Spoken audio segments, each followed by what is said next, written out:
So in early 1947, Great Britain informed the US State Department that it could no longer afford to prop up the anti-communist government in Greece. So President Harry Truman of the United States made an appeal to Congress about a month later asking for foreign aid. And here's why. First of all, Greece and Turkey, which was also part of Truman's proposal, were both fighting civil wars and were both fighting against communism, and they're obviously very strategic places in Europe and in the Middle East. And basically, Truman released what became known as the Truman Doctrine that said that the US had the responsibility to defend any nation against communism anywhere in the world, which obviously had really big impacts. The Truman Doctrine essentially became the foundation for Cold War-era US foreign policy. And basically, it divided the world neatly into two camps. Basically, there was either communist or free people, and it assumed that any sort of social revolution or social rebellion was being led by communists. Whether it was in fact being led by communists or not didn't really matter to Truman's government. You were either with the communists or you were against them. Now, the only way you can truly understand the Truman Doctrine and the effects it had is, of course, to read it.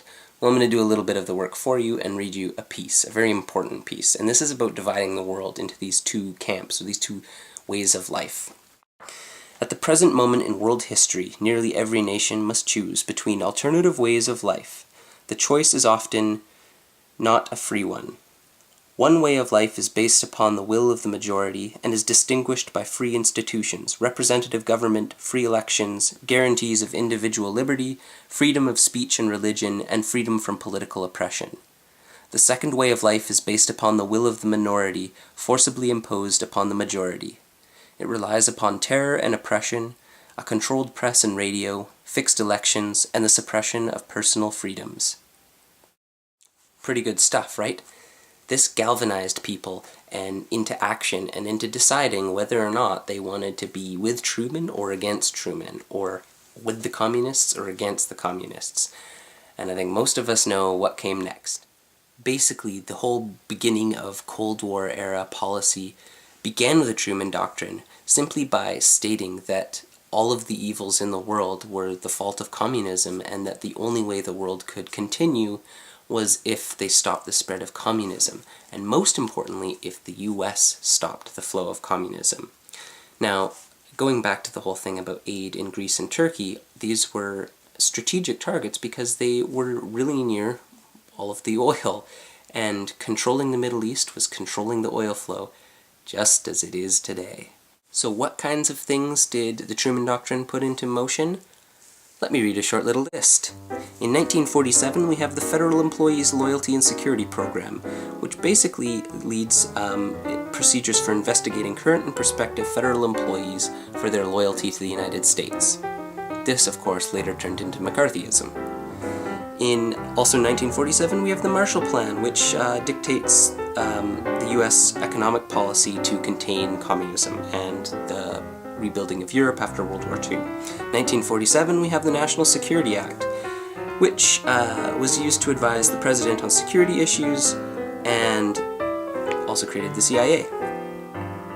In 1948, we had the Smith-Mundt Act, which was launched as an overseas campaign of anti-communist propaganda. In 1949, we have the North Atlantic Treaty Organization, also called NATO, which launched a military alliance of 12 nations formed to deter possible aggression of the Soviet Union against Western Europe. In 1950, there's the NSC 68 bill, which was a National Security Council paper that called for an expanded and aggressive U.S. defense policy, including greater military spending. In 1950, we have the International Security Act, also known as the McCarran Act, and the Subversive Activities Control Act, which was the legislation for the registration of all communist and totalitarian groups and authorizing the arrest of any suspect persons during a national emergency. Now, obviously, laws like this can get very easily misused, and it just depends on one's definition of what exactly subversive means. Basically, a whole bunch of legislation came after the Truman Doctrine because it opened the doors to a really interesting and most would say, pretty skewed and biased view of the world, and dividing everybody into these two camps really didn't leave a lot of room, especially because if you in any way offered any sort of resistance against what the government was saying, you were basically lumped in with the communists. So trade unionists, even women's rights, basically civil rights, you spoke out against the government, you would end up being in trouble.